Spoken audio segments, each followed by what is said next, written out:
세례 요한과 그 제자들에게 예수님이 이제 어떻게 하면 인본주의가 끊어질 수 있을까에 대한 말씀을 주실 때 오늘 말씀의 제목이 이렇게 주어집니다. 다 같이 읽습니다. 시작. 땅에서 큰 자가 아니라 천국에서 큰 자가 되어야 합니다. 우리는 땅에서 큰 자가 되기를 원하는데 하나님의 지금 관심과 모든 목표는 바로 하늘에서 큰 자가 되기를 주님이 원하시고 계신다는 거죠. 자, 그래서 우리가 천국에서 큰 자가 되려면 첫 번째입니다. 말씀의 자리를 떠나지 않아야 합니다. 천국에서 큰 자는 결국 말씀에 꼭 붙어 있는 사람이에요. 오늘 7절 말씀해 보니까 뭐로 시작해요? 그들이 떠나매라고 시작해요. 세례 요한의 제자들이 이제 정말 요한이 어떤 사람인가에 대해서 예수님이 설명하시는 그때 그들이 떠납니다. 옆에 분에게 이렇게 인사합니다. 떠나지 맙시다. 공동체에 잘 붙어 있읍시다. 믿음이 성장하고 성숙한 사람들 보면요, 변화의 열매를 거두는 사람 보면 떠나지 않는 사람이에요. 어디에? 말씀에, 공동체에 있어야 할 자리에 우리가 떠나지 않는 것이 뿌리를 깊이 내린 나무가 좋은 열매를 맺게 되는 줄을 믿습니다. 너무나 많은 사람들이요, 자기 생각에 따라 둥둥 떠다녀요. 옮겨 다녀요. 오늘은 여기, 내일은 저기. 근데 그러다 보니까 나무는 적어도 유실수는 5년, 7년, 10년이 돼야 열매를 맺는데 삶의 열매를 맺지 못하는 경우가 얼마나 많은지 몰라요. 인생은 광야입니다. 광야는요, 내 힘으로 살 수 없어요. 광야는 주님의 손 놓고는 한순간도 살 수 없는 것이 바로 광야예요. 사나운 맹수와 모래바람과 낮에는 너무나 온도가 올라가서 40도, 50도까지 가고요. 밤이 되고 저녁이 되면 0도에 가까운. 그래서 그 날씨에 사람들이 얼어 죽기도 해요. 철저히 하나님의 도우심 없이는 살아갈 수 없는 것이 바로 광야인데 그 광야에는 꼭 말씀과 함께, 말씀이신 하나님과 함께 갈 때 그것이 안전하고 주님이 우리를 지키시고 보호하시는 줄을 믿습니다. 우리가 이 눈이 떼어지지 않으면 자꾸 옮겨 다니는 거예요. 내 생각대로 가는 거예요. 내 느낌 따라 가는 거예요. 세상 따라 가는 거예요. 이제는 어떤 상황 가운데서도 말씀 떠나지 않고 예수님께 꼭 붙어 있는 저와 여러분 될 수 있기를 축원합니다. 큐티 목회로 유명한 또 이번 주 금요일 날도 그 부목사님에 계신 분이 이제 이 재단에 금요 철야를 선교 주셨는데 우리들 교회 김양재 목사님 홀로 35세의 과부가 되어져서 큐티 목회를 시작했는데 이분이 지금요 불과 한 20여 년 만에 출석 교인이 2만 명이 넘어요. 그리고 이분의 저서나 방송은 지금 역대급의 영향력을 주고 있어요. 근데 이 김양재 목사님이 어떻게 이렇게 훌륭한 사역자가 됐냐면 서울대 피아노과를 나와서 대학원 나와서 이제 본인은 교수가 되고 싶었는데 중매가 어디 들어왔냐면 큰 기업의 회장 아들이고 또 의사고 막상 결혼을 하고 보니까 외출을 못하게 하고 그렇게 돈이 많은 집안인데 며느리에게요 남편이 딱 생활비 외에는 아무것도 안 주는 거예요. 전화도 못 쓰게 하는 거예요. 아마 나중에 직접 본인을 통해서 우리가 간증을 한번 들을 기회가 있을 것 같은데 집에요 가사도우미 2명과 시어머니와 같이 아침에 한 번 저녁에 한 번 청소를 하는데 그 가정에는 걸레가 5가지가 있대요. 마른 걸레, 아시걸레, 기름걸레, 또 무슨 걸레. 그래서 청소하는데 2시간에 3시간 걸리는데 아침 저녁으로 하는 거예요. 그러니까 세상에 그 명문대학의 피아노학과를 나와서 대학 교수가 되려 했던 사람이 그 남편이 그때 결혼 전에 내가 1년에 한 번씩은 독주회를 열어주겠다. 그러니까 그리고 결혼해서 왜 안 지키냐 했더니 그걸 믿었냐? 이렇게 얘기하더래요. 그러니까 이 감옥도 이런 감옥이 없는 거예요. 그래서 내가 이제 그만 살까? 그러다 가출을 합니다. 근데 어느 기도원에 갔다가 거기서 이제 성령 세례를 받고 다시 돌아와서 이분이 그때 이 죽을 것 같은 감옥 속에서 뭘 했냐면요. 딱 하나 한 개밖에 없어요. 뭐냐면 말씀의 삶을 그날 큐티에 목숨을 걸어버린 거예요.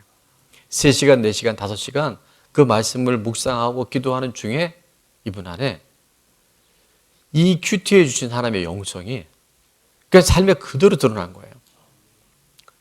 그래서 그날 남편이 소천하는 날도 에스겔 말씀을 통해서 네 배우자가 죽게 될 텐데 울지 말라고 하는, 그러니까 에스겔 선지자에 주신 하나님의 그 말씀이 정확하게 그날 이루어지면서 이제 나중에 한번 그 얘기를 제가 본인이 하시든지 제가 할 때가 또 있겠지만 이 큐티를 통해서요 이분이 살아난 거예요.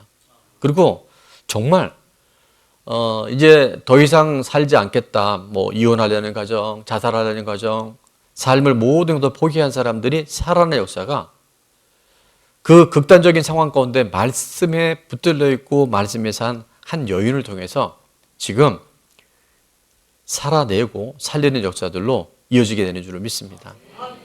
여러분, 오늘 우리가 말씀을 떠나지 않고 그 말씀에 순종하며 말씀 따라가잖아요.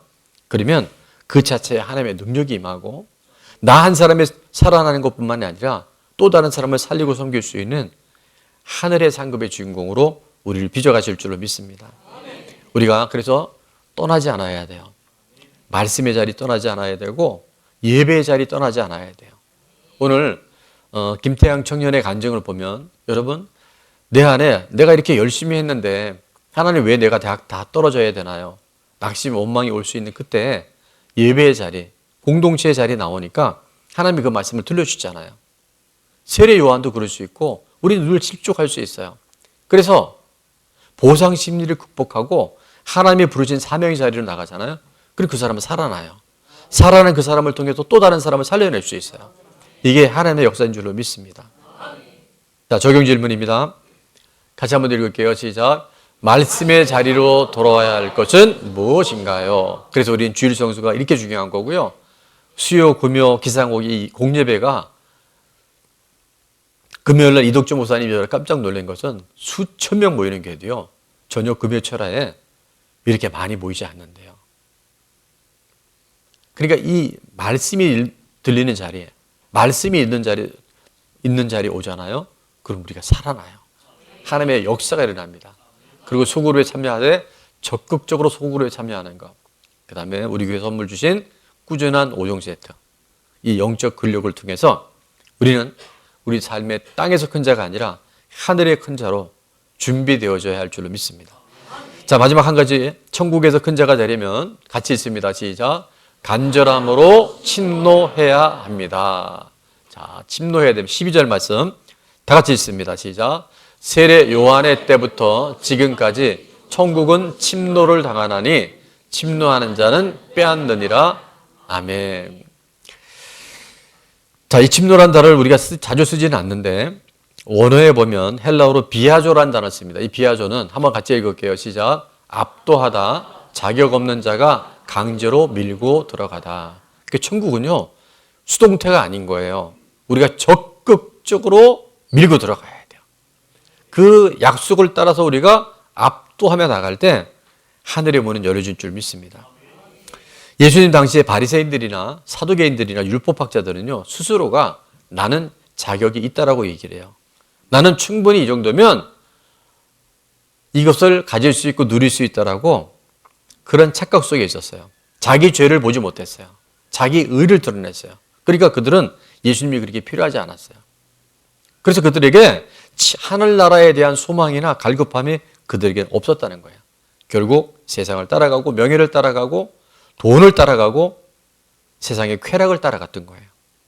그런데 예수님 당시에 가장 지탄받았던 세린이나 창녀들, 또 수많은 사람에게 조롱과 비난을 받았던 사람들은 자기 죄가 드러나고 자기 죄를 보면서 스스로 생각합니다. 아, 나는 천국에 갈 자격이 없구나. 나는 하나님의 자녀가 될 수 있는 조건이 안 되는구나 하는 것을 스스로 깨닫고 자기의 그 겸손함을 통해서 주님 앞에 나오기 시작해요. 그런 사람들은 말씀이 들리고 공동체 안에 주시는 하나님의 은혜를 그들은 사모하게 되는 줄을 믿습니다. 그래서 이 절박함이 있다는 거 있죠. 우리 안에 문제가 없는 것이 아니라 그 문제 속에서 하나님의 도우심이 없이는 살 수 없다고 하는 그 간절함이 있을 때 하나님 그 사람을 찾아내시고 그 사람을 통해서 하늘의 천국의 상급이 그들 가운데 약속되게 되는 줄을 믿습니다. 주님 없이는 살 소망이 없는 그 한 사람들을 찾아내서 하나님 지금도 천국을 약속해 주셔요. 시편 107편 9절은 이렇게 말씀합니다. 같이 한번 읽을게요. 시작. 그가 사모하는 영혼에게 만족을 주시며 줄인 영혼에게 좋은 것으로 채워 주심이로다. 아멘. 그래서 우리 안에요, 이 사모함과 이 간절함이 얼마나 중요한지 몰라요. 이 절박함이 하나님의 은혜고 능력인 줄 믿습니다.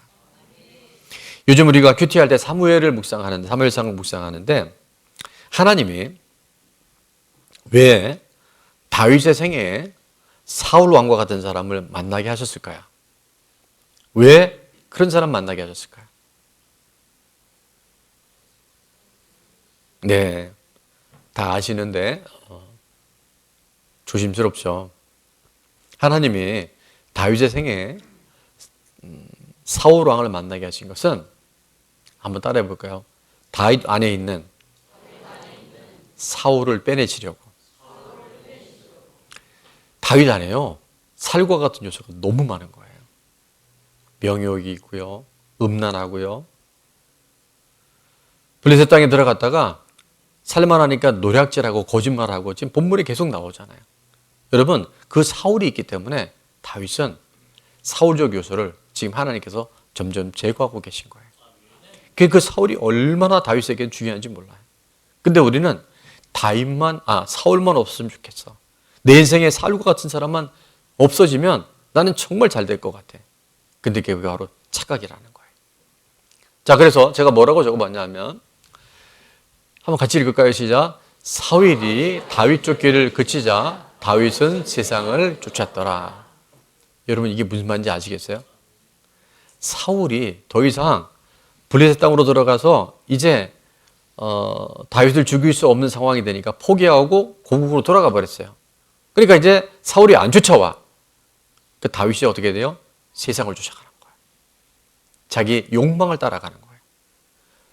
그래서 우리에게 이런 절박함과 사울이 있다는 것은 하나님이 우리를 저주하시는 것이 아니라, 하나님이 우리를 고통스럽게 하는 게 아니라, 그 사울을 통해서 하나님은 세상이 아니라 하나님을 쫓아가게끔 하나님의 나라를 잘 준비하는, 그리고 위대한 다윗 왕을 준비시키시는 하나님의 훈련이고 과정인 줄로 믿습니다. 그래서 금요철회 때 그 이덕주 목사님의 간증을 많은 분들이, 한 200명 오셔 같이 들었는데, 이분이 12살 때 아버지가 자살해 돌아가시고요. 정말 그 청소년 유소년 시기에 참 힘든 시간을 많이 보냈더라고요. 그리고 사업을 하다가 또 문제가 돼서 중국으로 도망갔어요. 예배를 드려 예배인 게 아니라 피신처를 찾다 보니까 그 중국 어느 공간에서 예배를 드린 중에 찬양을 반복해서 드리면서 하나님의 사랑이 영원히 함께하리, 이 찬양을 부르는데 갑자기 눈물샘이 터지면서 거기서 예수님을 만나고, 뭐 얼핏 봐도 8개인가 9가지 직업을 갖고 생활을 했는데, 또 후에는 이제 부름을 받아서 단독 목회를 했는데 이게 다 망한 거예요.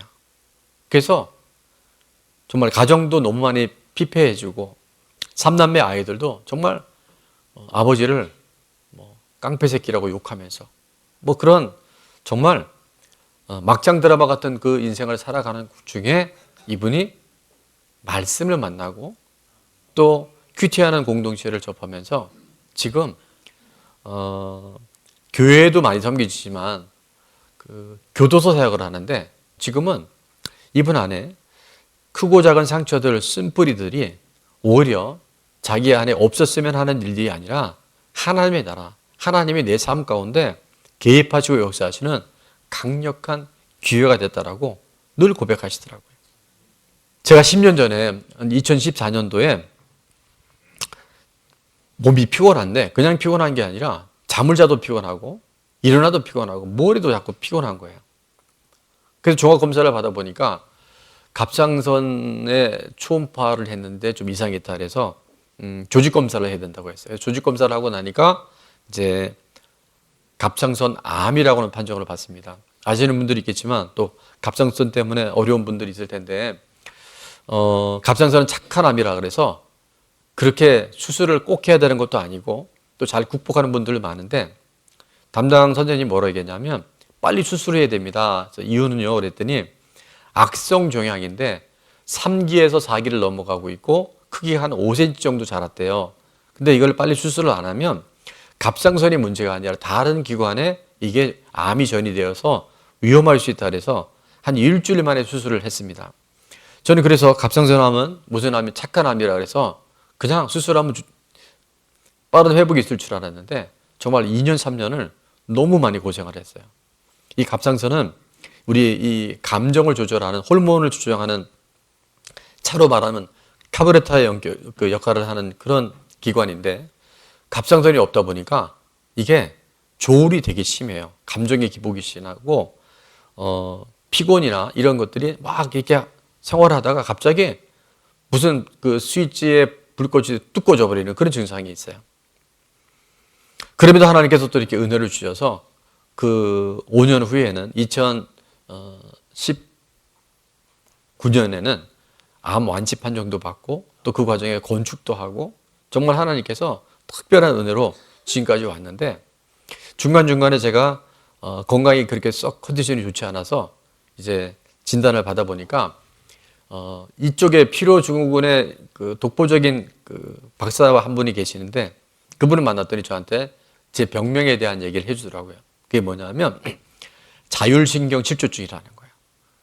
들어보신 분들 있을 텐데 자율신경 실조증이라는 거는 우리 몸에 교감신경과 부교감신경이 있대요. 교감신경은 이렇게 활성화시키는 거예요. 지금처럼 설교를 한다거나 또 사역을 한다거나 상담을 한다거나 또 한참 일을 할 때 설교 준비할 때 이게 전부 다 교감신경이 이걸 이제 주장을 하는 거고 부교감신경은 뭐냐면 휴식하고 재충전하고 뭔가 릴렉스 할 때 오는 것이 부교감신경인데 건강한 사람은 교감신경과 부교감신경이 균형을 이루어야 돼요. 이게 밸런스가 맞아야 건강한 건데 자율신경 실조증이라는 것은 교감신경은 많이 텐션이 걸려서 막 움직이는데 부교감신경의 이 부분을 채워주지 못하기 때문에 뭐냐면 굉장히 많이 몸에 과부하가 걸리는 거예요. 그러니까 예를 들면 오늘 주일이면 어제 같은 경우에 또 주말에 제가 설교를 준비하고 사역을 할 때 이게 몸이 굉장히 많은 부분에 텐션이 걸려요. 그러니까 잠을 잘 때는 자야 되는데 이제 자율신경 실조증에 걸리면 잠을 자는데도 계속 생각을 해요. 그러니까 뇌가 움직이는 거예요. 그러니까 일상적인 삶이 균형이 잘 안 맞는 거죠. 그래서 그분이 유머로 얘기하신 것 같은데 전부 그렇더라고요. 그 강남이나 요즘에 그 새로운 그런 사업을 뭐라 하더라. 벤처기업의 그 CEO들이 이런 병에 많이 걸린대요. 그러니까 왜냐하면 항상 이게 긴장하고 뭔가 집중해야 되고 그런 게 있잖아요. 그래서 이분이 저한테 그러더라고요. 제가 그분도 그 서울에 있는 교회 안수 집사님인데 이러더라고요. 목사님, 이 병을 고칠 수 있는 방법이 하나 있는데 그 뭐냐면 직업을 바꾸는 겁니다. 그러더라고요. 제가 목회자인 걸 아는데 이게 반은 유머지만 제 안에 굉장히 많은 변화가 있어야 됩니다. 그리고 실제 몇 번 제가 컨디션이 너무 안 좋다는 때가 없지 않아 있었는데 제가 이 얘기를 왜 드리냐면 그럼에도 불구하고요. 이 절박함 속에서 제가 하나님 앞에 기도하고 이 절박함 속에 하나님 앞에 믿음으로 나가잖아요. 그럼 하나님이 제 삶의 상태와 증상에 관계없이 자율신경 실조증에 관계없이 하나님 저를 계속 회복시켜 주시더라고요. 제가 50대 초반에 이게 다 들켜놨네. 40대인데 50대 초반에 이 손가락 퇴행성 관절염이 왔는데요. 이게 너무 많이 아픈 거예요. 그때 제가 악기를 좀 배워보려고 클라리넷을 이렇게 했는데 클라리넷을 하려면 이게 손이 움직여야 되는데 이게 아파도 못 움직이는 거예요. 그래서 그 나이 때 당연히 올 수 있는 증상이고 또 어쩔 수 없는 거라고 얘기를 하는데 저는 그 절박함 속에서 하나님 앞에 기도하고 선포했어요. 그때 정말 언제 난지 모르게 제가 이 손가락이요 정말 어린아이처럼 이렇게 부드러워요. 요즘에 시간이 없어서 악기를 못 배울 뿐이지 악기를 배우는 데는 아무 제한이 없어요. 제가 무릎 관절도 좀 안 좋았는데 지금도 제가 걷는 걸 잠깐 보니까 약간 이렇게 저는 것처럼 보이는데 예전에는 계단을 내려가는 것이 너무 힘들었는데 지금은요 이렇게 날아다니잖아요. 왜? 40대니까. 그다음에 제가 무좀이 있어서 발가락 양말을 신고 다녔어요. 딴 땐 괜찮은데 신방 갔을 때 담임 목사가 이렇게 발가락에 이렇게 되게 남사스럽더라고. 그게 기도했는데 그게 다 났고요. 한동안은 머리가 탈모가 너무 심했는데 뭐 새로 나지는 않겠지만 탈모도 멈춰지고 모발도 굵어지고. 제가 이 얘기를 왜냐면 또 지난번에 손에 한번 그래도 혹이 이렇게 자라나서 수술할 수밖에 없는 상황이었는데 지금 거의 다 없어지잖아요. 자, 몸의 변화만 얘기하는 것이 아니라 우리 안에 다가오는 여러 가지 위기들이 우리가 하나님 앞에 간절함으로 갈급함으로 절박함으로 나가면요, 하나님은 그 일을 통해서 하나님의 역사들, 새 일을 행하시는 하나님의 역사들을 우리 가운데 반드시 허락해 주신다는 거예요. 그것이 인간의 야망이라면 하나님 그걸 통해서 제한하시겠지만 하나님 우리를 향한 하나님의 비전과 꿈이 있다면 그 일들은 넉넉하게 돌파할 수 있어요. 천국은 침노하는 자의 것이에요. 내가 그냥 그 환경에 떠밀어가는 것이 아니라 하나님이 나에게 뭐라고 말씀하시는지, 오늘 하나님의 뜻이 무엇인지를 분별해서 그 하나님의 말씀과 뜻대로 리액션하고 반응하잖아요. 그러면 모든 상황들은 종료될 뿐만 아니라 하나님의 크고 비밀한 일들이 우리 가운데 펼쳐지게 될 줄로 믿습니다. 영적인 눈이 띄어질 수 있기를 축원합니다. 자, 천국은 같이 있습니다. 화면 한번 시작. 천국은 침노하는 자의 것입니다.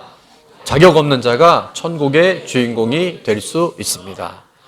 오늘 세례 요한을 통해서 우리는 보상 심리 안에 갇혀 있고 환경과 사람에게 탓할 수 없는 그런 환경 속에 있을 때 사람이 아니라 환경이 아니라 나는 할 수 없지만 하나님 하실 수 있다는 그 믿음 안에 천국을 침노하는 자들을 통해서 땅에서 큰 자가 아니라 하늘에서 큰 자로 우리를 이끌어 가실 줄로 믿습니다. 자, 적용식입니다. 첫 번째, 시작. 최악의 상황에서 주님 앞으로 나가야 할 것은 무엇인가요? 지금 여러분 안에 안 돼, 못해, 끝났어라는 그 상황 속에서 이제 주님 앞으로 나갈 때 하나님 반전을 허락하실 줄 믿습니다. 자, 두 번째입니다. 시작. 자격 없지만 천국을 침노하기 위해 무엇을 결단하고 실천하겠습니까? 그 절망의 자리에서 주님을 바라보십시오. 믿음의 주요 온전케 하시는 예수의 십자가를 바라볼 때요, 우리 안에 절망이 아니라 소망의 빛이 펼쳐지게 될 줄 믿습니다.